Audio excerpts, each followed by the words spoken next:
Okay, we'll now start. Good afternoon, everybody. Welcome to this pep talk this afternoon.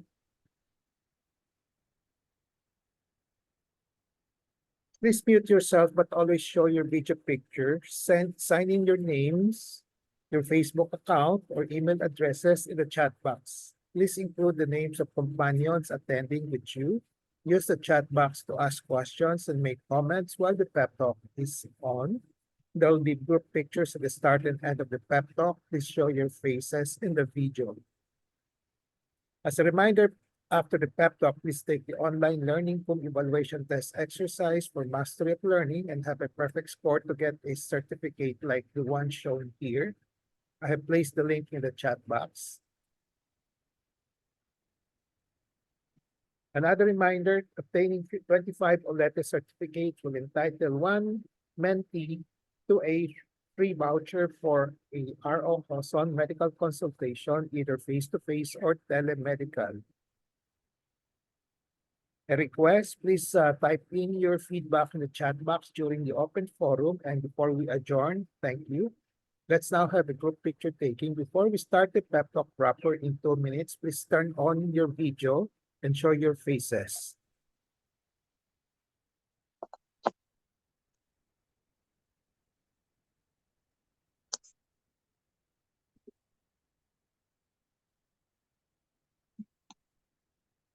Okay.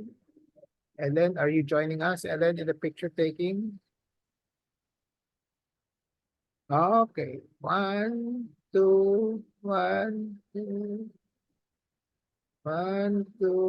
three.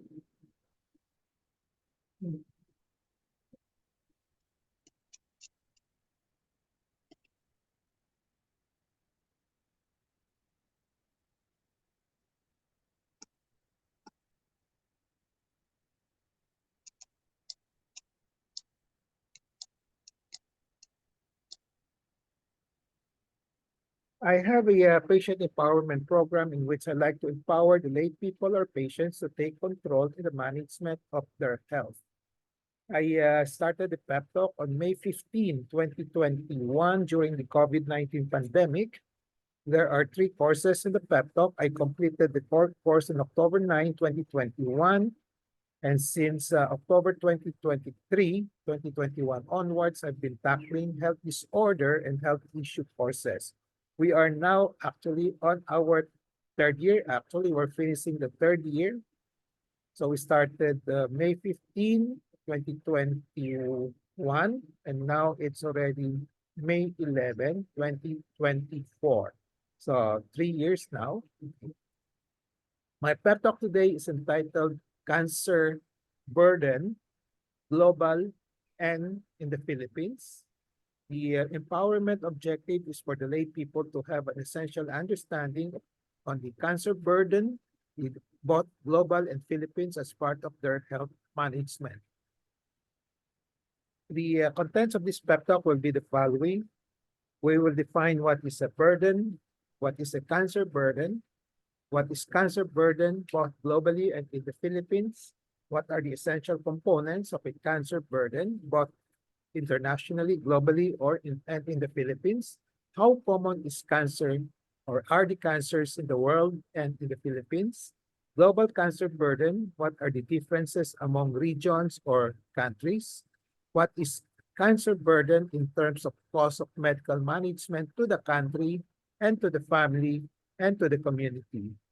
And last topic will be how to lessen the cancer burden in the country as well as in the family. A disclaimer, this talk will contain my thoughts, perceptions, opinions, recommendations culled from the experiences of my personal experiences and other experiences of other professionals. Let's start with the first topic. What is a burden? What is cancer burden? What is a cancer burden both globally and in the Philippines?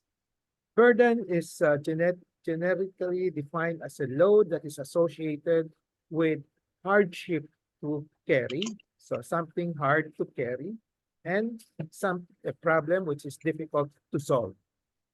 So that's the generic layman's definition of burden. Cancer burden in a population or a community is the load of cancer cases, the load of cancer cases that is associated with a hardship to carry. So it implies that there is some problems, some difficulty, some hardship to carry in that number of cases, and a public health problem that is difficult to solve. Cancer burden in the global and the Philippines means the extent and magnitude of the cancer burden both worldwide and in the Philippines. And what are the essential components of a cancer burden both globally and the Philippines? Meaning, what are the things that we have to talk about when we talk about cancer burden? So number one, what is the cancer problem and can it be annihilated as a disease? Number two, how common is cancer in the world and in the Philippines? What are the differences in cancer burden in the world and in the Philippines? We're now trying to compare the incidents, the problems in the world and also in the Philippines. What is the cancer burden in terms of cost of medical management to the country, the specific country, the specific community, and a family? So, what is cancer and can it be annihilated as a disease? So this is the first issue that we have to tackle. Cancer is a disease that is caused by uncontrolled growth of cells, which can invade surrounding tissues and which can spread to distant sites, yung mga malalayong lugar, and organs. Usually, pag nag-spread na sa ibang lugar, malayo na, usually this is the antecedent, the cause of the death. Hindi naman immediate cause, pero malapit na. So, that's why it's called antecedent cause of death. It is a disease, cancer is a disease that has been present since time immemorial, matagal na yan. First recorded by the Egyptians in the Edwin Smith Papyrus, 3000 BC, 3000 before Christ pa, existing up to now. So imagine that, ang tagal na up to now, okay?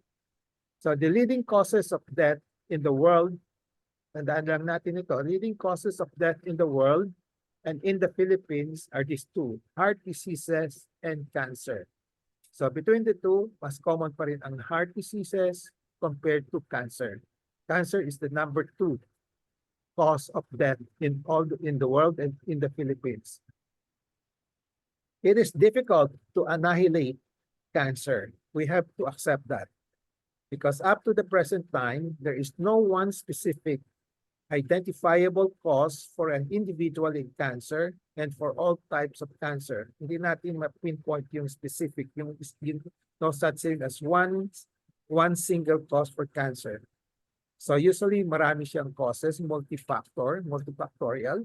Nagko-contribute yung genetic factor, environmental factor, and ang called self-induced. Alam natin masama, ginagawa pa natin. So that's what's called self-induced in an individual with cancer.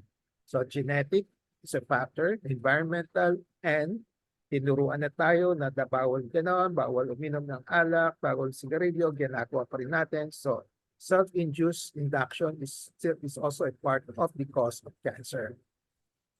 Cancer is not one disease. It has more than 200 types of different causes and different behaviors. So when you say cancer, it's not one disease only. Maraming klase yan. Maraming behavior, iba-iba ang behavior ng different cancers.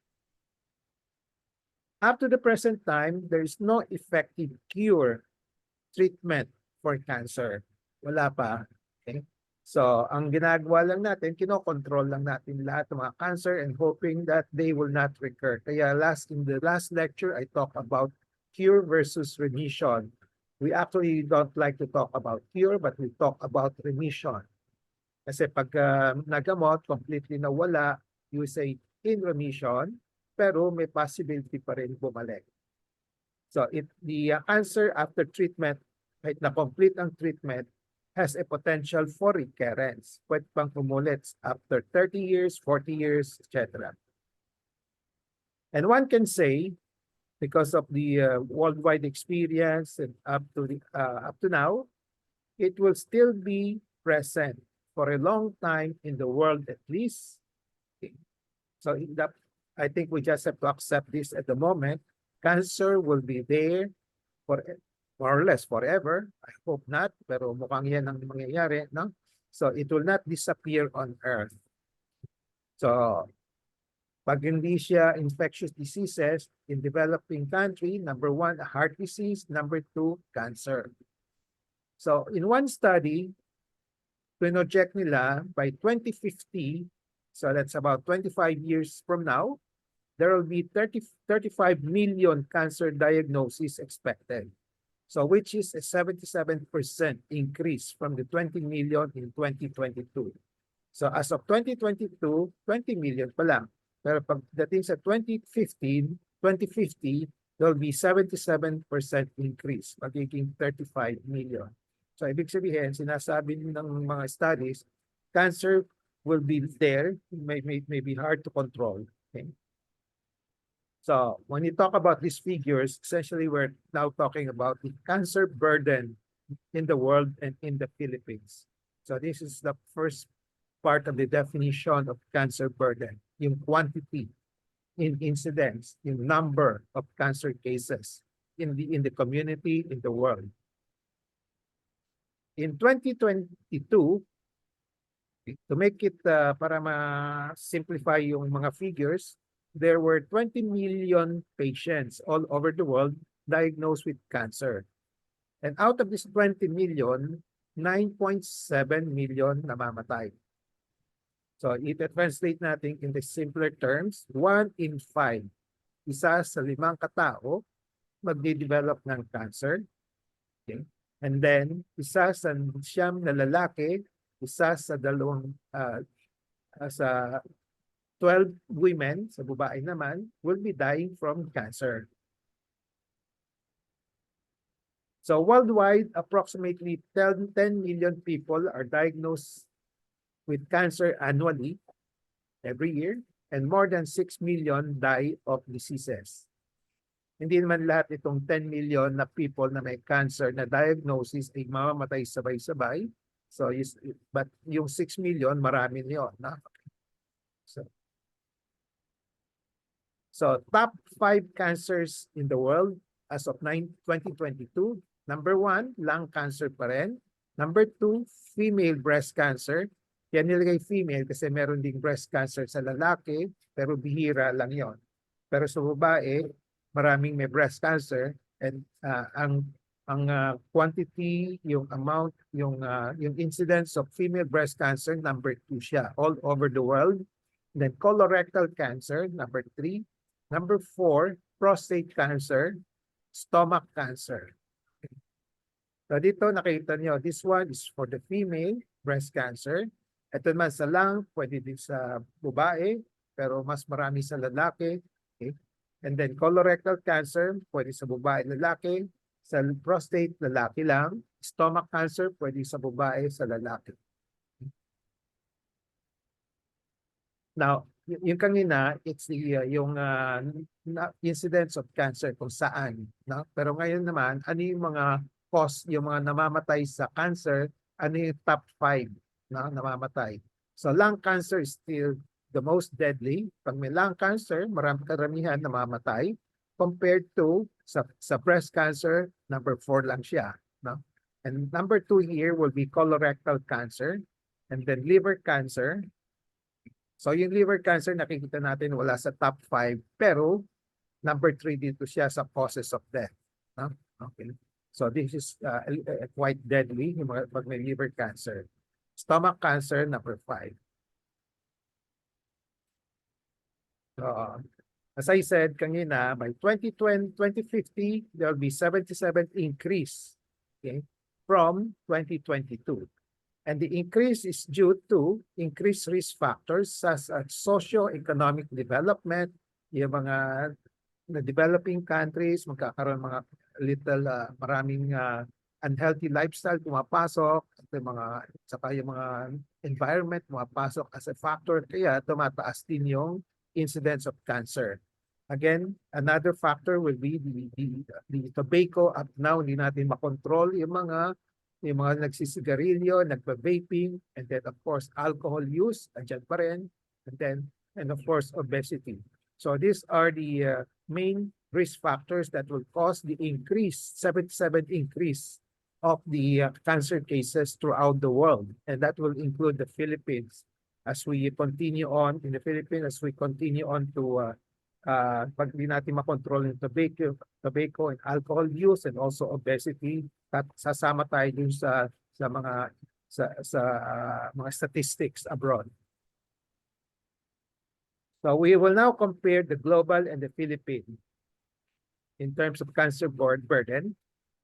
So nakita nito, in the world, 19 million new cases in a year. And then sa Philippines naman, 188,000. Okay? And then death naman, 9 million ang namamatay, more or less, or 10 million. Okay? Sa worldwide, dito naman sa Pilipinas, 113,000 namamatay. So in a year, in any one time, we have about 466,000 cases of cancer. So in a year, so pag sinabi natin, ilan ba yung cancer cases sa Pilipinas ngayon? Probably ito yung figure, 466,000. Ilan ang new cases? 188,000. Ilan ang namamatay? 113,000 sa cancer. This is in the Philippines. So the top 5 cancer death in the world, global, again, lungs, number 1. Number 2, colorectal. Number 3, liver. Number 4, breast. Number 5, stomach.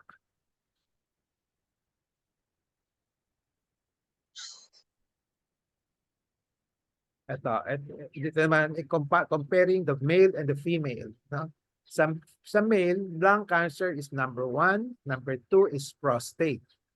Yung number 5, number 4 dito sa both male and female combined, naging number 2 siya sa lalaki. Then colorectal, number 3 for male, and then stomach, and then the liver. Yan yung mga standing nito.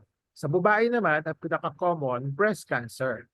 Then followed by lungs, okay, colorectal, and then cervix cancer.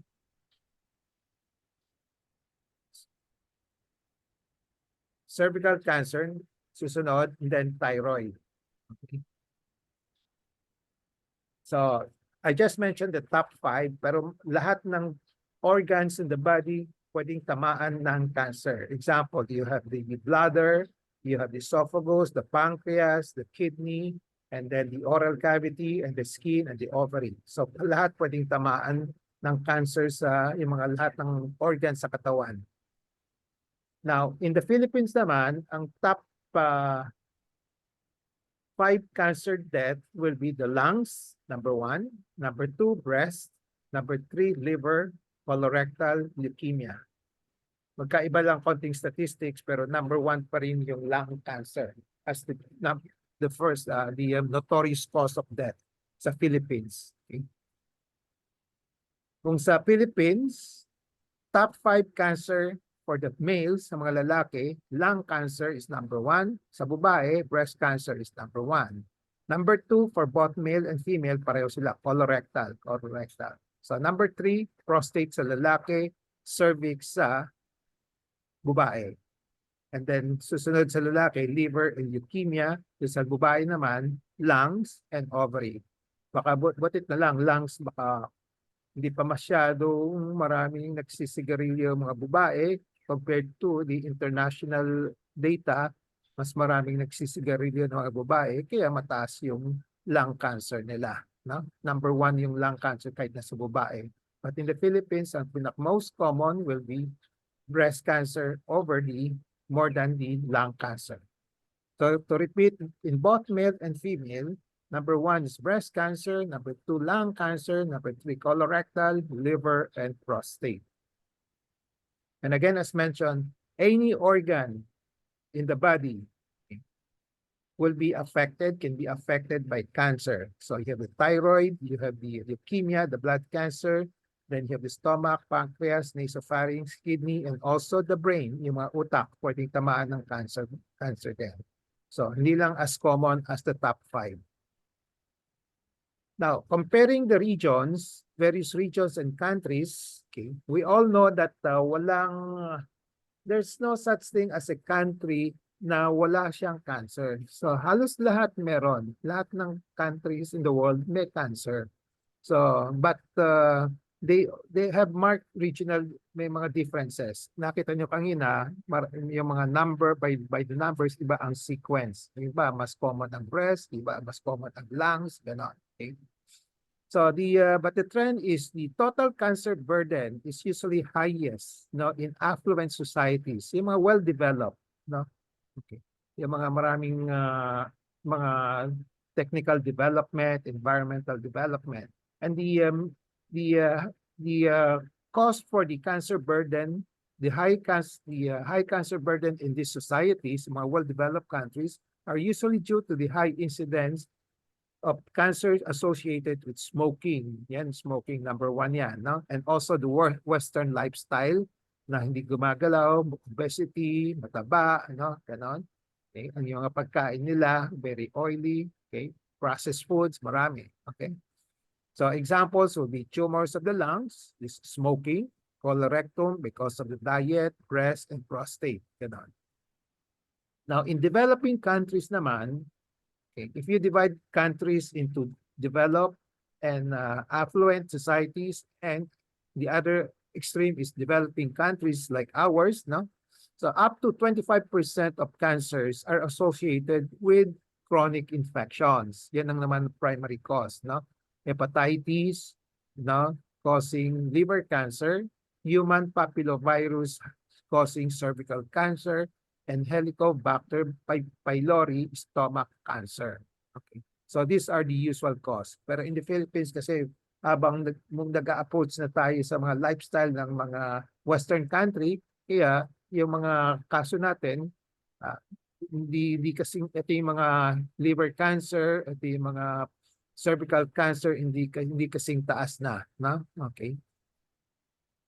In affluent societies, comparing to the developing or underdeveloped countries, yung death rates or mortality rates from cancer are usually lesser than those in developing countries. Mas mababa. Okay? Ang reasons for this will because of the use underdeveloped countries, usually late ang diagnosis because of probably ignorance, educations, ganon. And then number two is the difficult access to cancer management. No? Okay. Makikita natin mamaya yung pagpunta sa doktor, kung meron baka walang cancer specialist, that's one factor, o yung mga financial considerations, no? And also the weaker national health system, okay, sa developing countries. Mas mahina dito sa developing countries, kaya mas mataas ang mortality rates sa developing countries compared to those in the mga developed countries. And then what is the cancer burden in terms of cost of medical management to the country or community and family? Ito, no-brainer ito, lahat alam natin. It's very, very expensive. Now, when you have a cancer in the family, if you have cancer in the community, if you have cancer in the country, so malaking budget na dapat i-donate, i-alat ng gobyerno, dapat, no? Kaya hindi kaya, no? Okay. So very expensive to the country national health system, very expensive to the community health system, and then to the family health system. Okay? So kung hindi naman libre lahat, so you don't have free medical care from the country, then from your community, from your province, from your city, then as a family, you have to take care of your own, the health of your family who has cancer. Medyo mabigat yun. No? How to lessen the cancer burden in the country and family? There must be a well-planned and effective and efficient cancer control management program, not only in the country, community, and family. So strictly speaking, dapat meron magsisimula doon sa country and then magka-cascade down to the community and to the family. And the family should be supportive or should collaborate with whatever cancer control program in the community and in the country. Okay? Okay. So yung country naman, community, dapat supportahan yung mga family. Number 2, how to lessen the cancer burden.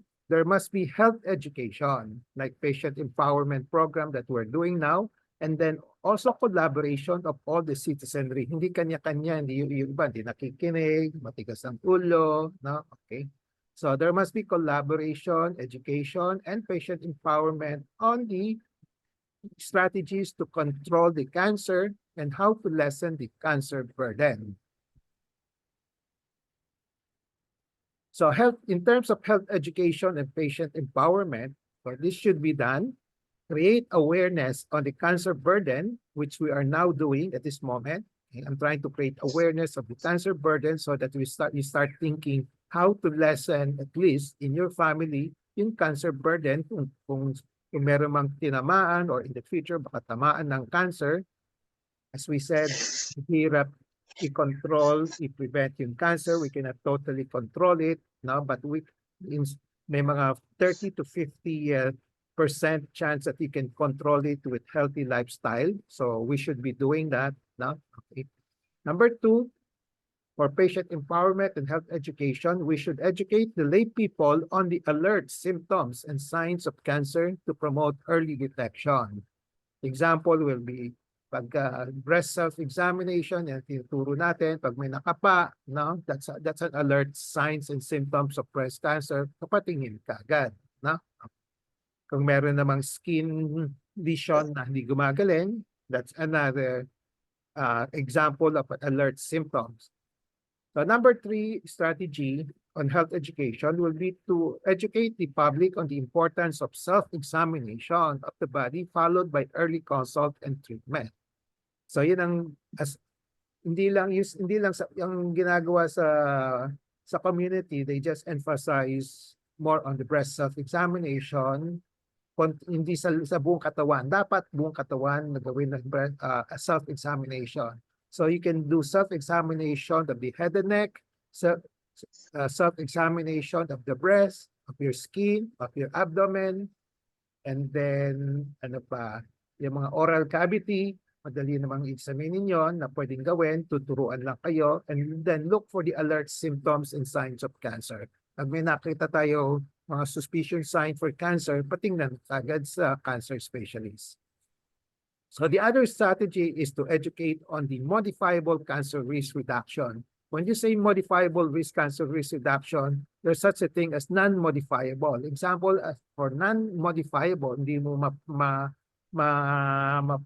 mapapalitan will be the age. Pag tumatanda yung tao, talagang mahirap na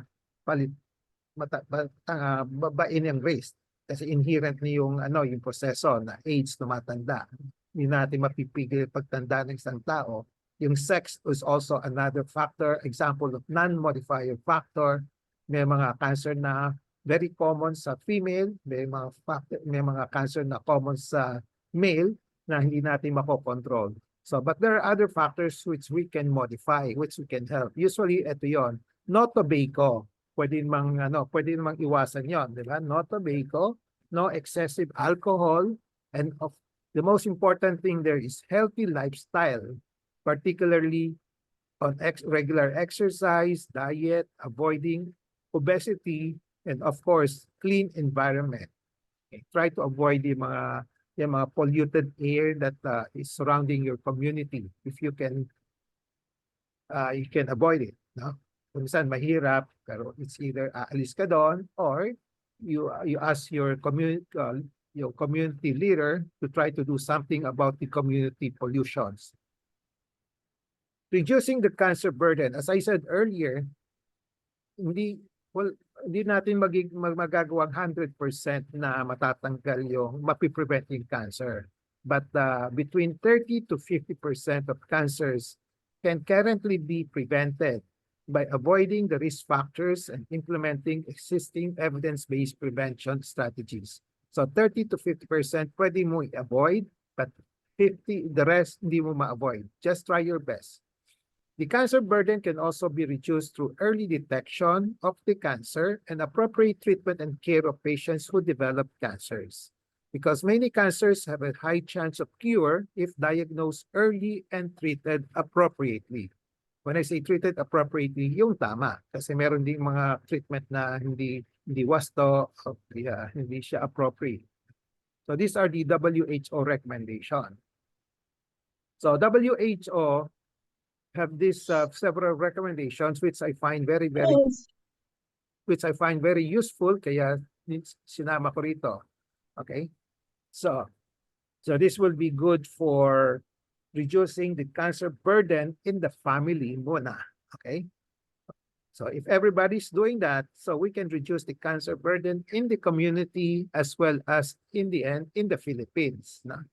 So let's start with the first one, not using tobacco.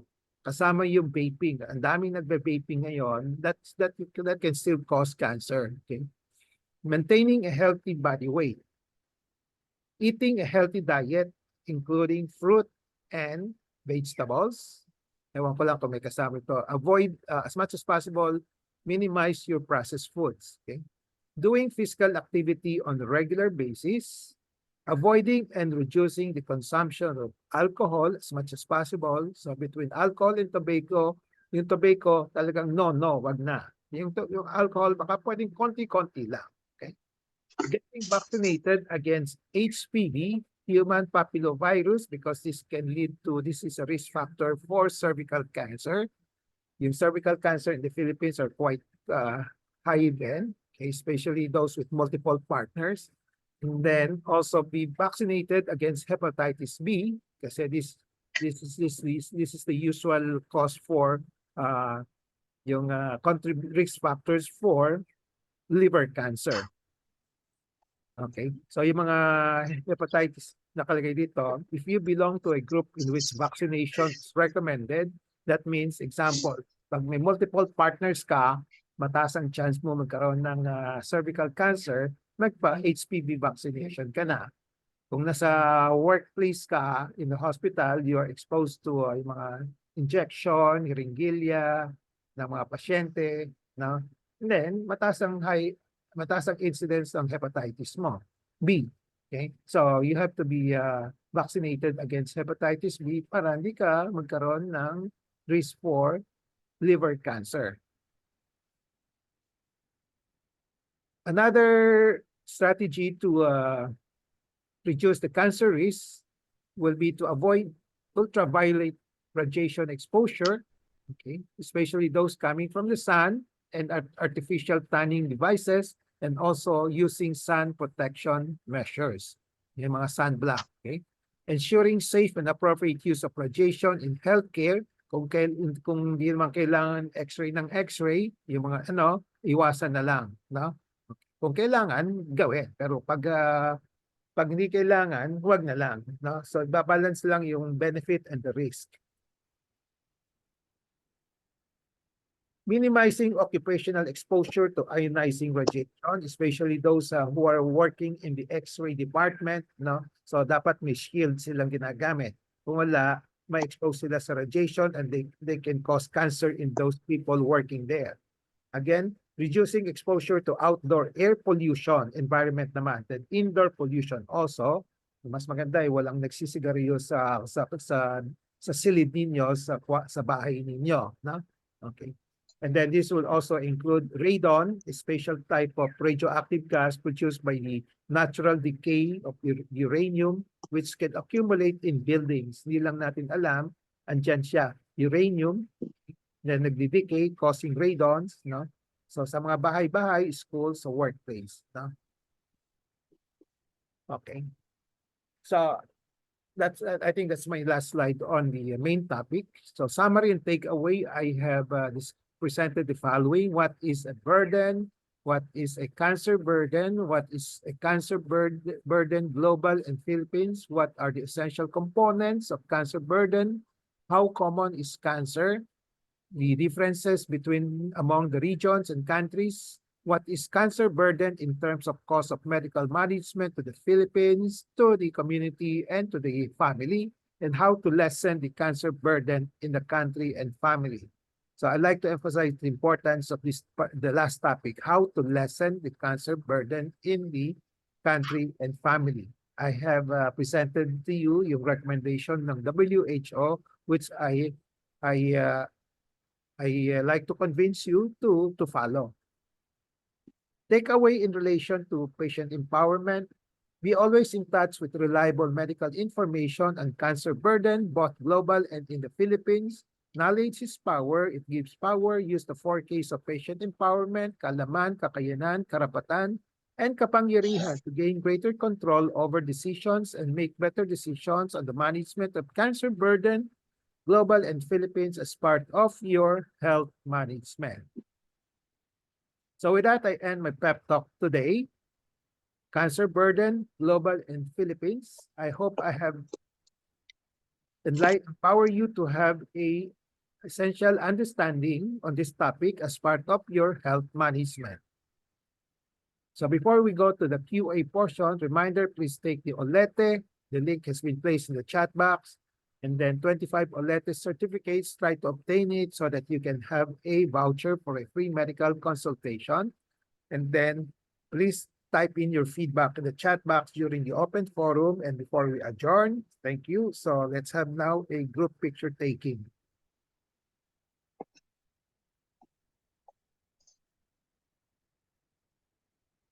Okay. Everybody, KK, Kat, are you joining us, Kat? Kat, let's call for Kat. One, Apple. 1, 2. Let me save this one first.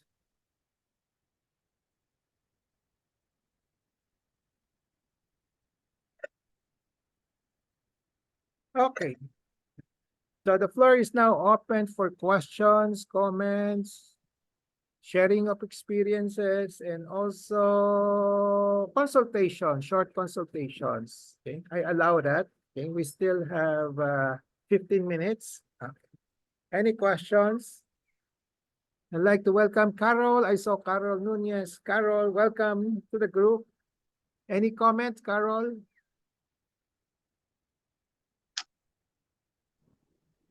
I think, can you hear me? Yeah, we can, loud and clear. Yeah, I think one, what do you call this, non-preventable occurrence of cancer has to do also with genes. Non-modifiable yan. Na? Non-modifiable. Yeah. If you have the genes in the family, like me, yeah. then you have a high percentage, a big chance that you will get cancer and that it can recur and does recur. Yeah. So, that's it. yan wala tayong magagawa, no? Yun. We just Wala, have to, number one, pray and hope na hindi tayo tamaan. Kasi kahit na may gene ka, so-called gene na, gene... Deleterious, ay sa akin eh.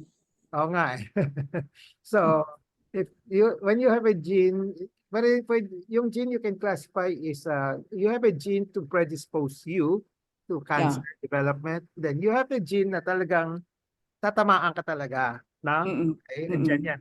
Okay. So for those yung potential, yung predisposition to cancer, we just continue on with yung mga modifiable behavior that you can avoid, no? And then so I hope, pray and hope ka na lang na hindi ka tatamaan, no? Ganon, no? Okay. Yes. So, you like to share your experience, Carol?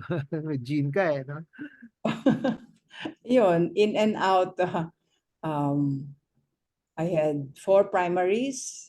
And they were all addressed. I had remission, varying years, but I had chemo only once. It was when I was diagnosed with endometrial cancer stage 4. That was in 25 years ago, 1999. But since then, there has been no no chemo had been advised. You did not advise any chemo, Yeah. the Ah. colon, So, na-count mo na apat pa? and Apat. then for the ampulla. So, apat ba? Apat. I had the urethra. Urethra, Yeah, urethra. ureter. Tapos, Ureter, ureter. ureter, Tapos, and then endometrial, endometrial, and and then colon colon, twice. And then colon. the periampulla. Okay. Four different areas, now the four Yeah. different types. So, ayan ang Carol. Carol Nunez with 4 cancers. Okay. Mm. So, ayan ang personal burden niya.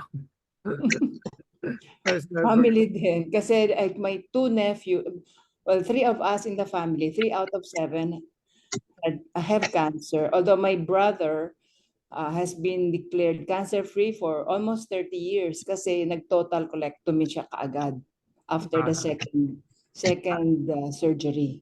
After Pero the the downside is that he after any meal he has to run to the bathroom in 10 or 15 minutes because the ileum I think was connected to the rectum. to the rectum. Yeah. Oh, Pero so dalawa yun. yung cancer niya? Dalawa yung cancer niya?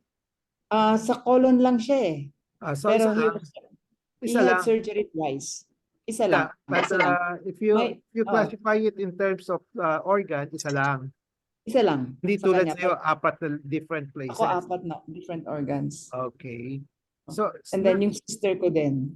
ay, yung sister mo, ilan ang sa sister mo? Isa lang, colon din. But she died after 5 years kasi late na yung diagnosis sa kanya.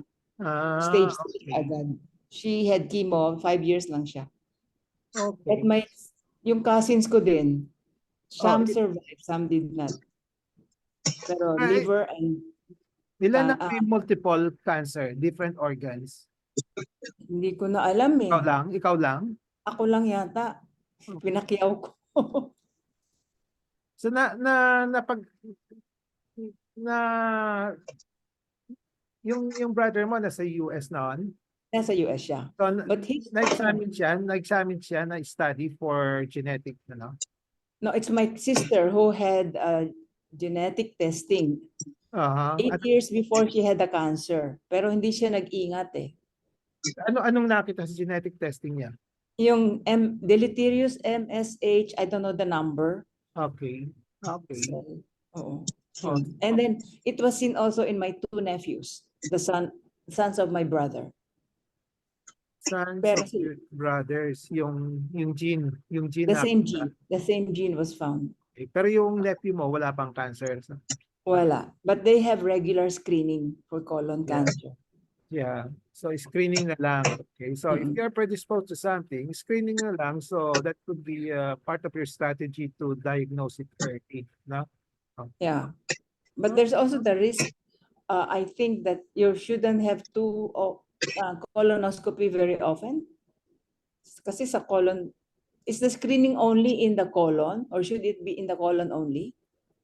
Well, depende sa kung yung type of genetic testing niya will show that the patient is prone to colon cancer, then is sa colon, pwede na.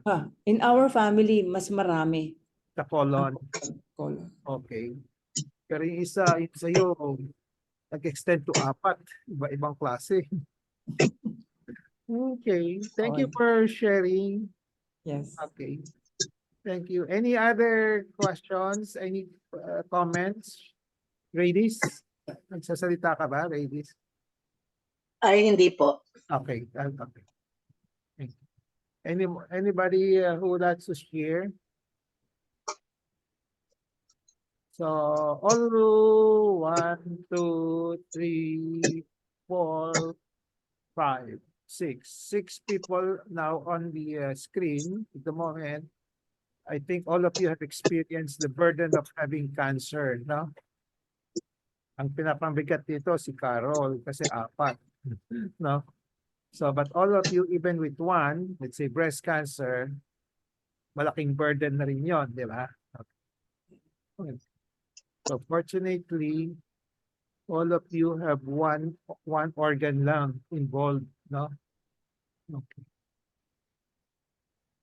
Any comments, any things that you want to share?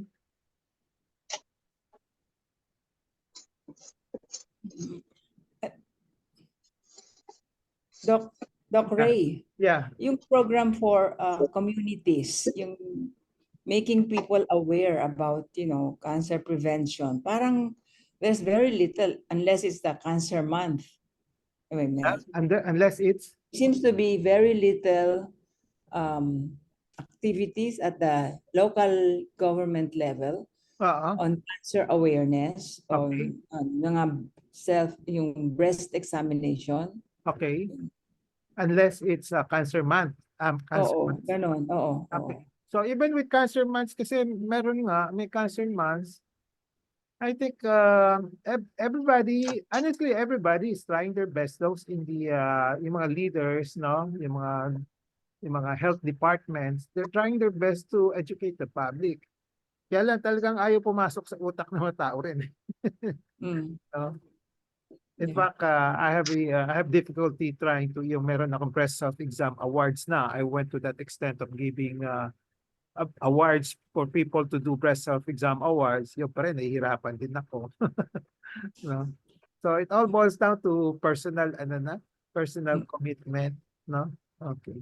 Yeah. So there's a limit to what the officials, yung mga in the health department can do, but they're trying their best, no? Okay. Yeah, that's why I said there must be collaboration of the citizenry with the government, with the mga official, no? Okay, mga leaders, no? There must be collaboration talaga, no? Okay. Mm. Otherwise, kung walang collaboration, mahirapan din ng government, maghahanap sila ng mga resources, no? Parang example, maghahanap sila ng radiotherapy, kung pwedeng wala namang radiotherapy with early detection, mas maganda, mas magaan yung nila, burden nila to provide radiotherapy. Chemotherapy din, ganon, di ba? Okay. Sana wala nang chemotherapy for early stage para hindi na sila naghahanap ng mga mahalin na chemo, Okay. Yeah. So the burden is not only for the patient but also for the country, no? Kaya people, I don't think should rely too much on the country kasi talagang there's a limit to what they can do, no? So there must be a proactive stance by the people, no? Okay. Any more? Still have 5 minutes to go or 3 p.m. na. Okay. Wala na? Abet, anything that you want to say? Naka 3 years na tayo today. This is our 3rd year. Isa pa to make it third year. Kasi we started May 15, but today is only May 11. Pwede na bang 3 years yung counting nun? Pwede na. Naka 3 years na tayo. Na-achieve natin target natin. Di ba? Kasi,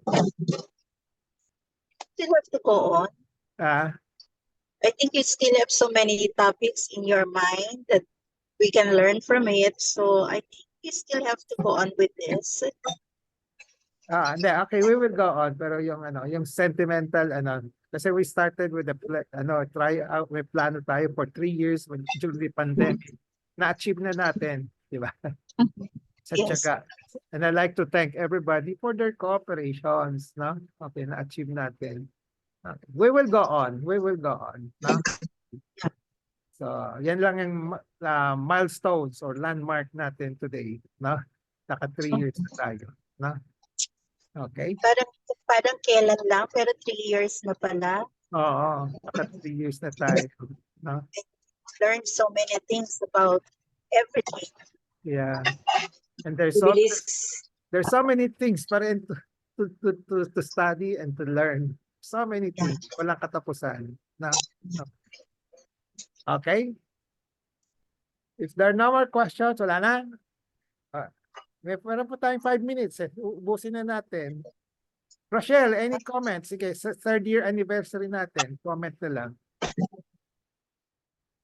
Comment lang po, Doc. Thank you so much for your time. Alam ko po mahirap gumawa mag-put up ng ganitong presentation and all that to educate, especially you from the medical field. Kami po kasi mga laymans. So alam ko po nag-e-effort kayo to reach out to us para mas maintindihan namin yung mga medical terms and all. So marami pong salamat, Doc, for your time, for your effort, and for your dedication to empower us. Thank you po. Thank you, Rochelle. Okay. Okay. Ellen Beloro. Konting parinig lang kitang konting boses mo. Unmute. Okay. Ellen, sige. I would like to thank you for the very for the so much learnings that we earned from you for the past 3 years Okay. in Doc. So marami talaga kaming natutunan. At sana tumagal pa itong ating. Okay. Thank you. Yes, Doc. So, thank you so much. Yung sa I really like the Olete. Yung mga feedback niyo ang gaganda, no? Very detailed, no? I really like it, no? Okay. Hindi lang yung sinasabi na thank you, pero may mga ano pang kung saan si Ray Dizon may question pa, okay yun. Okay, na-stimulate talaga ako to, ano. So I appreciate those feedback, no? Okay. Ray Diz, anything? Wala akong masabi, Doc, kundi maraming salamat. Yung 3 taon na pep talk natin, ang dami-dami naming natutunan. Maraming salamat for helping us to empower ourselves. Maging Yeah. empowered patient po kami. Maraming salamat, Doc. Yeah, okay. Very grateful kami Thank and you thankful. also. Thank you also. Pero okay, one thing, looking back, yung mga pag every Saturday, although kumukonti, we started with mga 30 attendance, di ba? Yung mga ganon. Pero anyway, na-achieve pa na natin yung limited target natin of 15 to 20, ganon, no? Pero pag nakikita ko yung mga nag-review ng proceedings, ang dami pala. So, kung saan maabot ng 50. So, that means yung iba hindi nakapag-attend, at least pinabasa nila yung proceeding sa YouTube, no? So, nakikita ko. So, at least may nanonood pa rin kahit na papaano, no? Then, tayo lang yata may Olete, no? Yung mga public health program, walang Olete. Tayo lang may Olete, no? Olete means may konting reinforcement, no? Yung iba baka labas-pasok lang, di ba? Magsasalita, pasok, labas doon. No? With Olete, meron silang, at least meron konting exercise para to remember what was lectured, no? What was discussed during the pep talk. No? Okay. Thank you very much, ladies, for supporting us. Okay. Thank So, you also. Maria, Most gusta pulutan? Pwede? Anything? Well, of course, like everyone, I'm very grateful and thankful that you started the pep talk, and marami yung and as an addendum, I always share. I'm not always, but I do share a lot of your talks with my friends abroad Yeah. because they can't come in at our time. Kasi syempre yung time ano. So a lot of them have learned a lot also, like the breast examination. Yan. Okay. I hope they're doing it because they all were saying, hindi namin alam how do we do that. So I said, ganito, you watch this video. Yan. Yeah. Tapos yung a lot about especially yung COVID. Okay. Because they were all frightened about COVID, so we tackled that. So I Okay. sent them the links, quite a lot of links. Okay. Thank you. Nice to hear from you also about these things para meron akong encouragement. So gusto ko rin makita yung ano bang impact ng ginagawa ko. Di ba? Okay. It's a huge impact, really. Okay. At least nakikita ko yung mga hits from may mga statistics naman sa sa mga internet, di ba? Sa YouTube, SlideShare, marami umaabot ng 50 nagbabasa. No, ganon. Yung thyroid, that one was very the thyroid, the breast, the COVID. Yeah. Okay. Okay, thank you for that feedback. Okay. So, Mary Ann, anything? Si Mary Ann. So, Mary Ann's very supportive sa Breast Self-Exam Awards. Ang dami na na-recruit. Okay. Thank you very much, Doc, for everything. Bali, marami nga pong gustong sumama kaso sabi niyo, ano na, yung late na Oo sila. nga eh, Yung late na eh. sabi ko next Sayang. year na lang Next sila year na mag-join. lang. Next year na lang. Sana Sinabi meron ko nga. pa. Sana meron pa. Okay. Bali, today po, I'm having a hard time to come to this, ano ba Signals? to? Kasi Doc, yung nakita ko sa may FB, yung May 4, yun yung pinaka-latest mo. And then sabi ko, how come May ah 2:12 na, dalawa pa lang kaming nasa loob ng chat room. Sabi kong ganun. So I went to Viber chat. Then Oo. nakita ko doon, meron ka palang latest doon, May 11. So yun, kinap and paste ko. And then I copied on my messenger. Then doon ako nag-click. Bali parang hindi ata Okay. latest yung sa FB. Yun lang, Doc. FB, baka hindi pumasok. Pero may pinasok ko kasi I was in Pagadian kasi for a mission. So pinost ko na, as early as Saturday, pinost ko na yung notice. Then Sunday, pinost ko na ulit and after that, hindi na ako nakapost kasi walang signal sa Pagadian, walang internet signal, ang Okay. pangit, no? So when I returned home yesterday, Friday, pinost ko ulit. Dalawang May 4, Doc eh. Mukhang ano yata.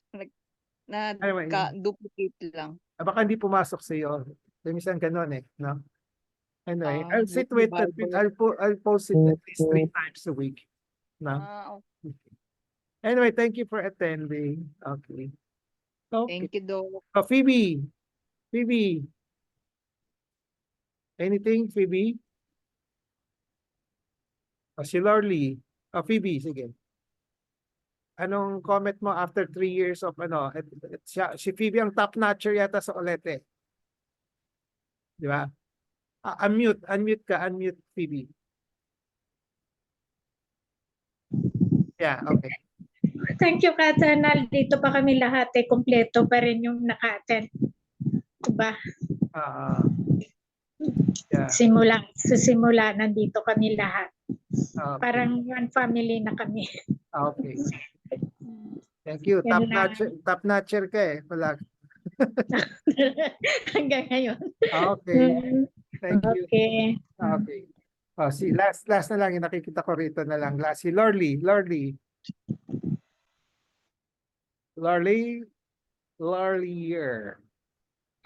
Unmute mo sarili mo, Lorlier.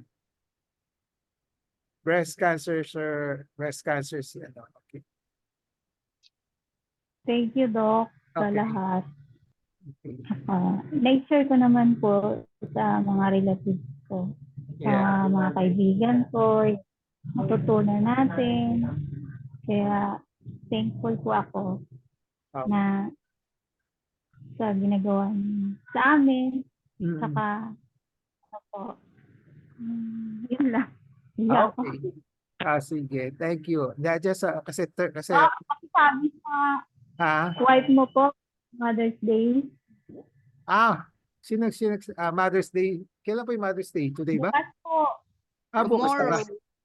Sorry, nakalimutan Opo. ko na. Bukas Bukas pala. po. Sige. Thank you. So anyway, today kasi is parang third year, marking the milestones, no, of our third year. Kaya gusto ko lang marinig yung mga feedback ninyo. So we will still continue on. Probably we will just the issues na lang. Maraming issues kasi, no? I will just talk about issues na. Okay. Okay. So with that, we'd like to thank everybody. Thank you for all the support that you have given to this pep talk for the past 3 years, no? Please continue to support it and then try to invite other people to join us, no? Dito sa face-to-face pep talk kung pwede. Na kung hindi pwede, kahit yung mga YouTube recordings na lang, no? Okay. So thank you. Next week, ang topic natin will be breast cyst yata, no? Sige. About breast naman, no? Okay. Okay. Thank you very much. We'll see each other next week. Bye-bye. Thank you po. Thank you. Doc. Bye-bye. Thank you, Doc. Bye-bye. Happy Bye-bye. weekend. So much.